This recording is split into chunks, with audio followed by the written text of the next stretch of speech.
Hello and welcome into the Lone Star Varsity Coaches Show, presented to you by University Medical Center and powered by AJ Media. I'm Mike Graham. Today I'm joined with Trinity Christian head coach Abel Rodriguez.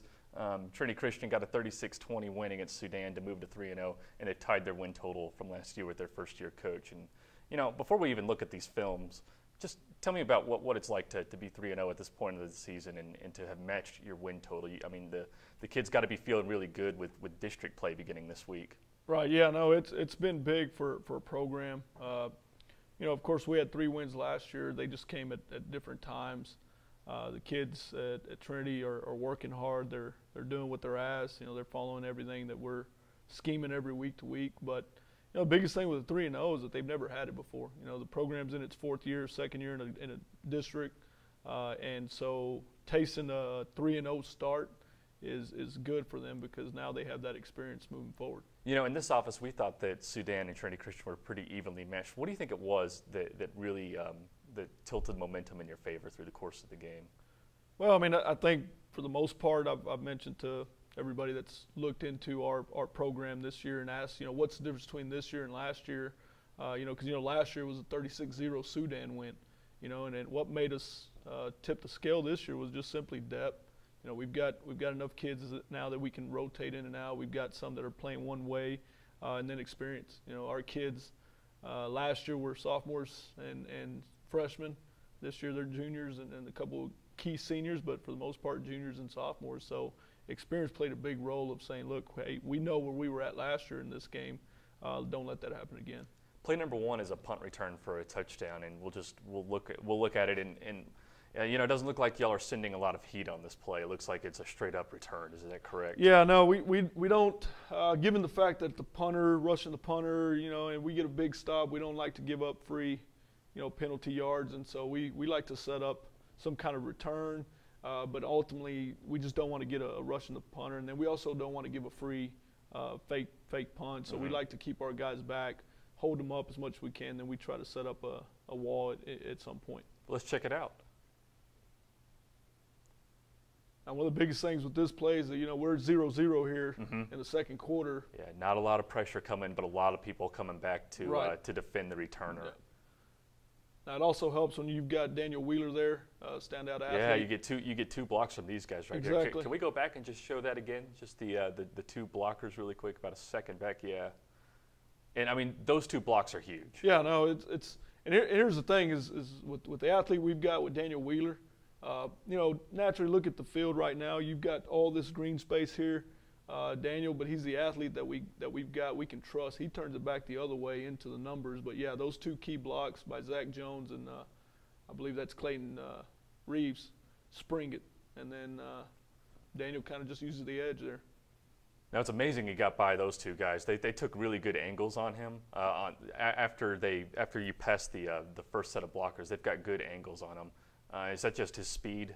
Yeah, no, that's what I was saying is that he's got such a big stride, so it doesn't look like he's going, you know, because his stride's so big. But, yeah, I mean, he can get around the corner most of the times, and once he gets straight ahead, I mean, he does a very good job of not getting touched down the field. Then he's off to the races, and you have a 7-0 lead. Yep. Yeah, I mean, we can get him out in space. That's our biggest thing is you're not going to catch him a lot of times. So now on the 3rd play, it's a defensive play, and you were the first coach to bring a defensive play in here. Right, yeah, no, like I said, you know, a lot of that comes off of, you know, I was a defense coordinator for 6 years. I was a defense coordinator here at Trinity last year. So really our best offense is a great defense. You know, I mean, if we can – I'm not a style point guy, so if we can win ball games 3-0, 6-7-0, that's great for me. I don't have a problem with that. But Let's see what Sudan is showing you off the bat. It's yeah. So spread. we've actually got the biggest key here is it's right before half. So you've got I think it's going to be 5 seconds left on the clock to go into half. We get the ball in the second half. So if we can get a stop here as they're driving down, because you know this started on the 30-yard line. So, but yeah, they're going to go the air because they don't have any other option. Right. It looks like it's 3rd and 2, but with 5 seconds left. Right. You gotta find the end zone on this play. Does it surprise you at all that instead of having 4 receivers, they have that tight end in there? And what would his role be in this play? Because, you know, probably not the most athletic to get down to the end zone. Right, yeah, no, this kind of is their base offense. They stuck with what they do. They were a slot T offense for the most part, and so that wing's there. We knew he was going to go vertical. They've shown it on film before, so the biggest thing is making sure our guys get back. You see it all the time. College, I can't remember what team I was watching last week, but they just threw it at Florida. Just threw it up and lands in his hands, and they win the ball game. Yeah. So we want to make sure we eliminate that, and the best way to do that is to get pressure on them and then get back. So you can tell that the secondary is much farther back than usual. It looks like up top, it looks like your cornerback's got an 11-yard cushion on that guy. Correct. What did you tell the secondary and the guys that are going to fall back into coverage about what their roles are on this play? Yeah, Coach Romero, our defense coordinator, he just said, hey, look, when we're in this situation, we practice it probably every week. We just need to stay back. Don't get beat deep. Don't get anybody behind you. If you're not that fast, that's fine. Take your proper yardage so you don't get beat deep. And so that's why we said, hey, just back up. It's the last play of the offensive stand or offensive plays going in the half. So we just got to make sure that they don't come out with points here. Well, did the thought cross your mind to send any pressure beyond your 3 defensive linemen, or do you want 8 guys to kind of fall back in coverage since you know that the ball is going to end up in the end zone on this play? Yeah, well, particularly this defensive scheme here, it's called our line defensive scheme, and it's got some possibilities for some pressure. I think at this point we're probably playing back, but you might see those outside backers coming off the edge because at the same time you don't want to give your quarterback or their quarterback, just 10 seconds back there to find something, So yeah, you've got 3 down linemen. We can bring the other 3 if we want, but definitely we've got 5 back into coverage in a nickel package to help that. Well, let's see what happens on this play. Yeah, so see, we bring 2 there, one off the edge and one inside. And this guy right here looks like he's got a chance. Yep. Yeah. Comes unblocked. Yeah, you see the quarterback kind of see that and get flushed out of the pocket.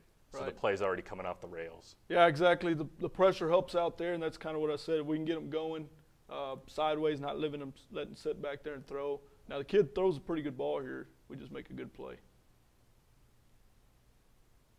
So he sets up. Looking at this from the sideline, this is a classic one of those where you tip it and it doesn't fall where you want it to. It falls in someone else's hands, and then clearly you've got 2 guys back there from Sudan. We've got 3, but week after week at every level you see that ball can easily get tipped and, touchdown Sudan. I mean, it looks like it is just this little speck right here is the football. Right. And, it is just inches away from going over his extended reach. Yeah, now Clayton Reeves, he plays basketball, pretty good athlete, one of our inside backers. In this package, he plays the nickel back. But yeah, we joked about it and asked him where did that come from. But he went up and grabbed the ball, and that's like I said, that's experience, and that's wanting to win is what that brings out, is just going out and getting it. So. Now the problem is everyone was so far back in coverage. There's not a whole lot out there to help him if he's going to take this to the house. He's doing it on his own. We'll watch this on film and we'll analyze this because there is an option, to take this back. It's just if you watch the film here in a minute, you'll see some guys standing around and looking, and of course, it saved us points, but it's an easy way for our defense to score. And like I said, if we can capitalize on that, I'll take it. But.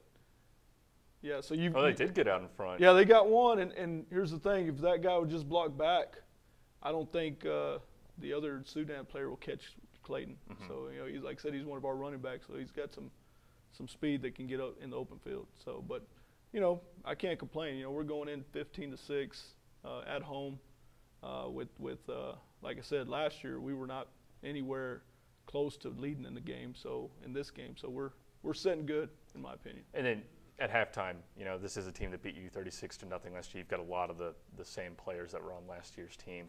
Did you just feel the confidence level kind of rise? Yeah, and really what it comes down to is our motto this year has been finish. Last year, like I said, we lost to Willow Park up 26-6 at halftime, and got beat 43-32 or something. And those are the things that we didn't finish last year. I mean, coming out at halftime against Lockney last year, we didn't finish.